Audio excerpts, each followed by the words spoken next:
Okay, it's all screwed down. It's good and solid.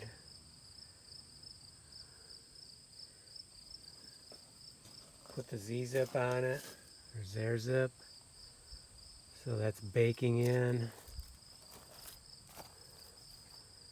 And I would say clean the liner and slide it in. And we'll see how it goes underneath. Now, it was really hard getting out. What it does, the liner goes up underneath here.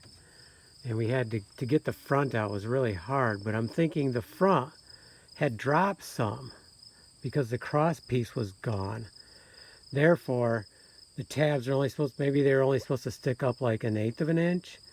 We're up, much more than that. So it's harder to get them out. So it'll be interesting to see how this goes in. If this goes in nice, then it'll come out nice if I need to take it out. But if it doesn't, I may grind off the tabs a little bit. These are the tabs right here. I'm hoping it goes in just the way it should, but we'll see. Okay, there it is. Really happy with it.